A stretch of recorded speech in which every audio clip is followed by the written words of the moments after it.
Hey everybody, we're back in the archives in this strange castle, and we're going to continue exploring them.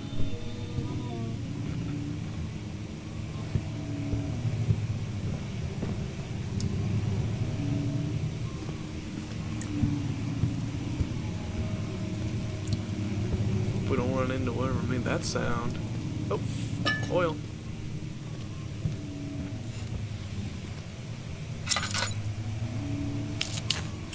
That's nice.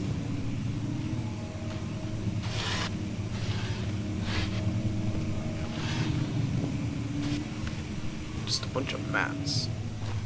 Let's hide. Come on. Oh.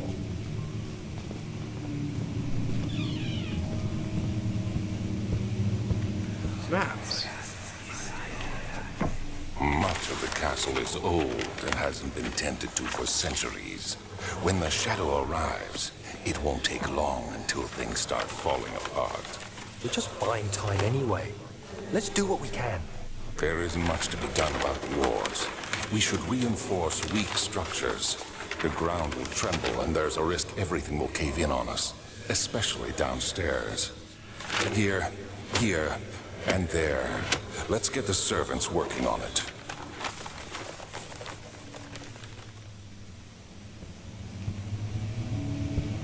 Alright. Obviously we're not copying this down so we can have a map for later, but oh well. There's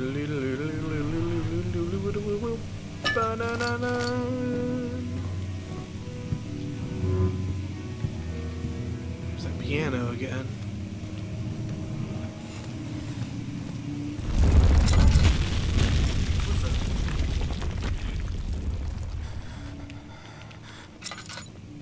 Well, there went our exit.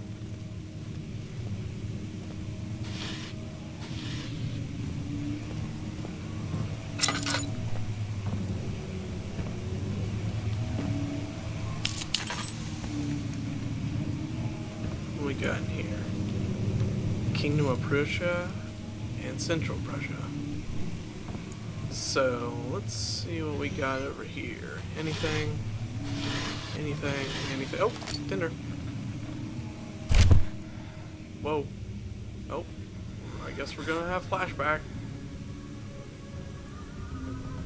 17th of May, 1839. After pounding the unforgiving stone wall for what seemed like an eternity, I realized it was hopeless. I was trapped. I fell to the ground, gasping for air, trying to focus. That's when I saw a faint blue shimmer. My weakened body was heavy to carry, but I managed to push myself toward the enchanting light. It was waiting for me. Enclosed in dark nothingness, I felt myself drawn to the mystic light. I reached out, closing it in my hands. The faint glow escaped my fingers and began to spark brightly and spirit me away, unlocking alien memories of spiraling towers, endless deserts, and impossible geometry. The next thing I can remember is the grating sound of stone being lifted, the voices of the Arabs pulling me to safety, and grasped firmly in my hands was the broken pieces of a most peculiar relic. What could this relic be?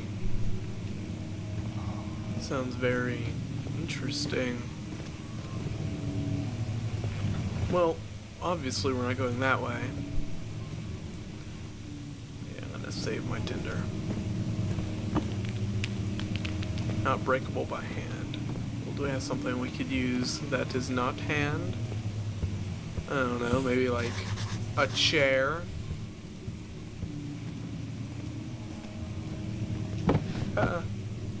Hiya! Yeah. Flashbacks. You have to be swift when you activate the first one. You hear that? If it stops, You'll have to start over. Isn't all this a bit excessive? You can never be too careful, Ben.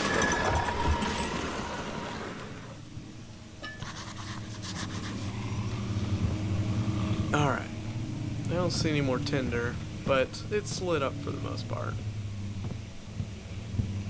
Anyway, it took me forever to figure out what I was supposed to do here. I was looking for a lever of some sort, but before we do that...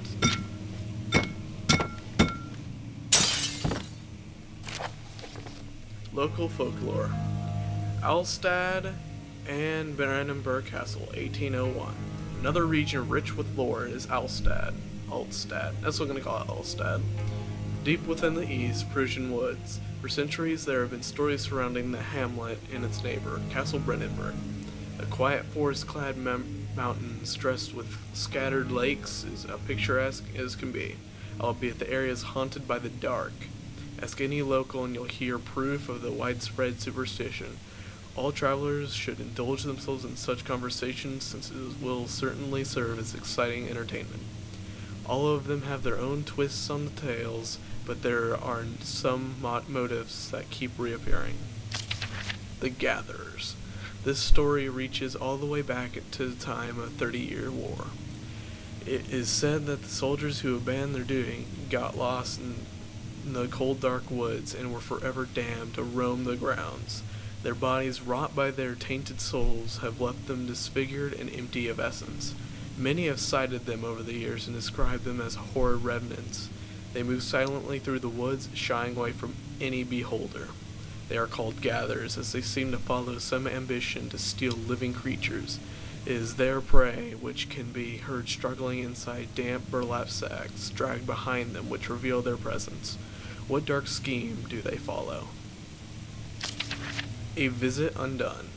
Heinrich Cornelius Agrippa, the well-known erudite, visited Alstad at the start of the 16th century. He resided in a local inn for a fortnight as he looked for remnants of kingdoms past. During his stay, all the prominent members of society paid notice, and he is mentioned in many records of the time.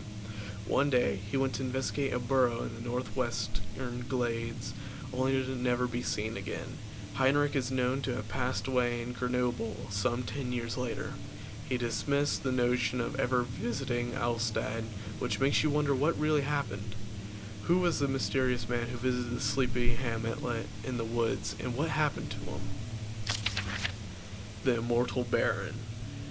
The Baron of Brandenburg lives a reclusive life with his family at his castle nearby Alstad, and when like most those of noble birth, rumors are inherited alongside the title.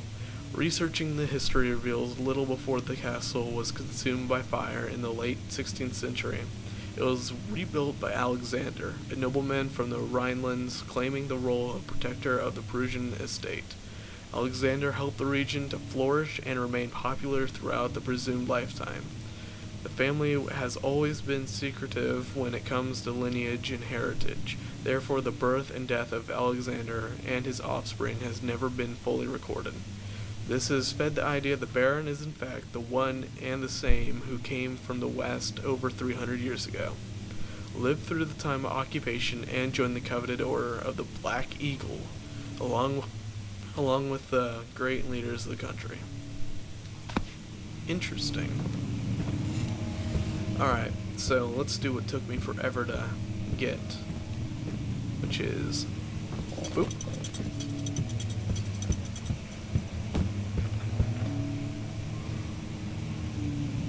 Wait. There we go. Boop. And... a secret passage. Okay, that wasn't as good as H.C. Bailey. I can't do that.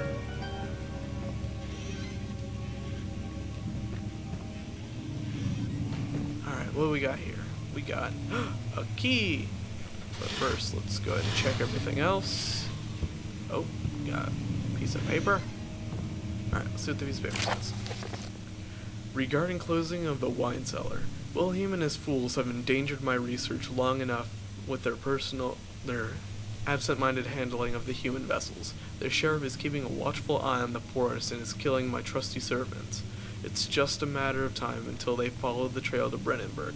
I need to lock Wilhelm and his men to avoid further investigation from the public. The wine cellar will therefore be sealed off until the matter has been handled. Either the king's men leave, or they will starve. Whatever comes first, they can rot for all I care. Maybe I'll feed them some wine. It would, in a sense, solve both of my problems. So that's why the wine cellar is locked.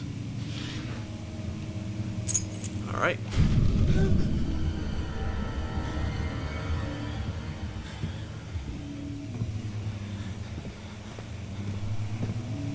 Well, this door's open now. Let's go see who's playing the piano. What in the world? Looks like a...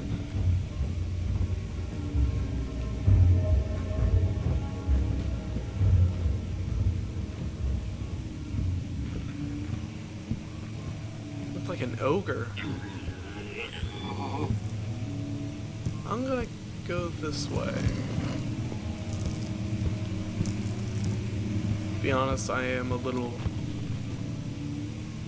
scared. I've got that scared feeling.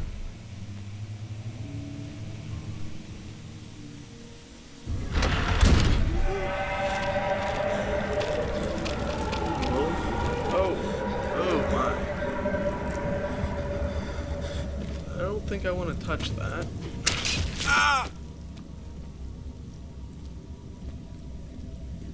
Okay, yeah, still, thing kind of creeped me out a little bit. How's her health? All good. Alright, our head is pounding and our hands are shaking. Well, I sure have plenty of oil. Like I said, I kind of want to save it. Even if I have played through this, I'm still a little... It still kind of scared me. Just like the thought of it being around any corner. Alright. Next time on Let's Play Amnesia: The Dark Descent, we go through the wine cellar. See you then, guys, and let's hope we don't find the remnants of Wilhelm's little posse.